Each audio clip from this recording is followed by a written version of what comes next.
Let's start with the first presentation for today, which is from the Metis Nation of Ontario, as outlined in CMD 15H2.117. I understand that Ms. Richardson will make the presentation. Please proceed.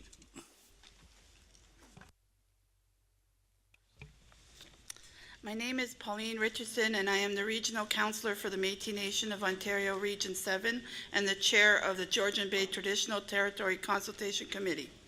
With me today are Mr. Ali Alabai, Director of MNO's Land Resources and Consultation Branch, Ms. Candice Metallic, Legal Counsel to the MNO, and Ms.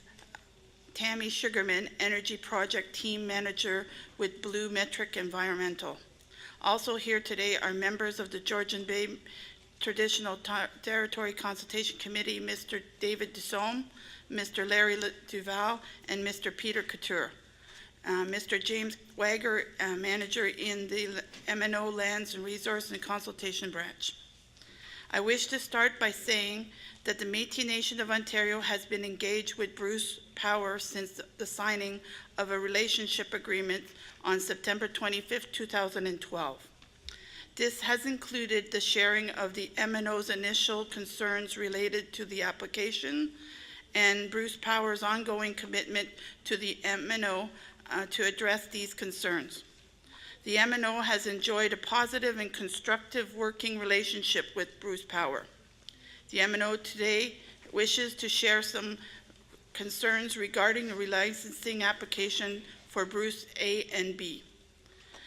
This is based on the fact that the Metis Nation of Ontario has Aboriginal rights in the lands, waters, and natural resources within the area where the Bruce Power nuclear generating stations are located. I will now turn the floor over to the MNO's Legal Counsel, Ms. Candice Metallic, to deliver our presentation to the Commission. Thank you. Good morning.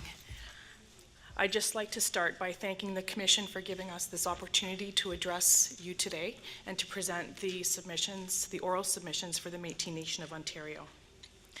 In the limited time that we have today, we do not intend to review in any level of detail the Metis Nation of Ontario's written submission that has been filed with the Commission, nor do we wish to review in any level of detail the law of consultation and accommodation. We're quite fully aware and confident that the Commission has reviewed the MNO's written submissions and are fully aware of the Commission's legal duties with respect to this important matter. Rather, the MNO will take our time to make three distinct points.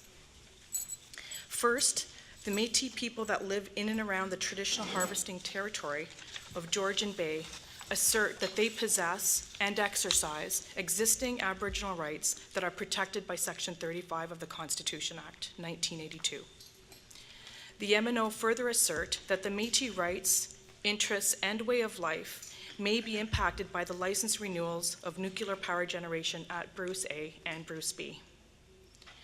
In the spirit of reconciliation, this Commission ought to ensure that the full nature and scope of the impacts are known and that appropriate measures are taken to mitigate those impacts in contemplation of future generation of nuclear power at Bruce A and B.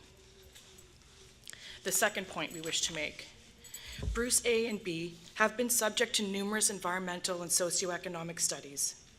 However, none of these studies specifically consider or focused on the distinct impacts of nuclear power generation on Métis interests, rights, and way of life. In fact, the Environmental Assessment Study Report for Bruce A Refurbishment for Life Extension and Continued Operation Project, dated December of 2005 and approved by this Commission in 2006, does not specifically address the impacts on Métis fishing, hunting, and trapping activities, because these were not identified as valued ecosystem components. Throughout the licensing process for Bruce A and B, the constitutional rights, interests, and way of life of the Métis were considered no differently than the general population in this region. Such an approach is not consistent with Section 35 of the Constitution. The Métis have not had the financial and technical resources to undertake their own independent studies, environmental studies, with respect to Bruce A and B. The MNO has, however, made an attempt to review and assess the information available through the CNSC license renewal process in order to identify the areas of potential impacts on the Métis. And these are set out in detail in the Metis Nation of Ontario's written submission. Examples of potential distinct impacts on the Métis identified in our review include, but are not limited to, the following: changes in water flow and circulation that may cause serious harm to fish species and fish habitat in the areas associated with the Métis fishery. Increased lake water temperatures that may have an adverse effect on Métis fishery through increased presence of other fish species. Exclusion of fish species integral to the Métis fishery for important follow-up monitoring and entrainment activities. And the specific species we're referring to are the yellow perch and the smallmouth bass. Partial radiological contamination testing of fish and wild food regularly consumed by the Métis people. Potential radiological contamination of medicinal terrestrial plants that are sacred to the Métis. Lack of radiation testing or monitoring of Métis people as a distinct group, given their regular consumption of wild foods, animals, and fish. Clearly, there's an important gap that needs to be filled. While the MNO has not had resources to undertake a focused impact assessment, the MNO would like to acknowledge, again, the positive working relationship it has forged with Bruce Power. They've committed to work together to assess the impacts of the generating stations on the environment and on the Métis' rights, interests, and way of life, and further to accommodate any identified adverse impacts. The scoping of impacts may be conducted through reviews and studies as agreed to by the parties. While this work has not yet been undertaken, the MNO respectfully submits that the licensing renewals for Bruce A and Bruce B must be taken into full consideration. Accordingly, the MNO submits that the performance of these important studies ought to form a condition of the licenses if renewed.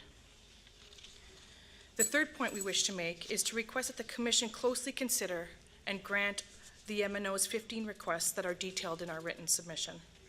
All of these requests, which are summarized at page 26 of our submission, are aimed at identifying, mitigating, accommodating, and monitoring adverse impacts to Métis interests, rights, and way of life. We note that this Commission possesses the necessary authority in the Nuclear Safety Control Act, that's at subsection 24(5), to impose any term or condition that the Commission considers necessary for the purposes of this Act. The MNO respectfully requests that the Commission exercise its discretion to impose the conditions requested by the MNO and to oversee the work necessary to ensure that the Métis are meaningfully consulted, any adverse impacts on their rights and interests are accommodated, and that they participate in important follow-up monitoring programs. We thank you for your time and attention to this issue and concerns expressed by the MNO in both our written and our oral submissions. Thank you.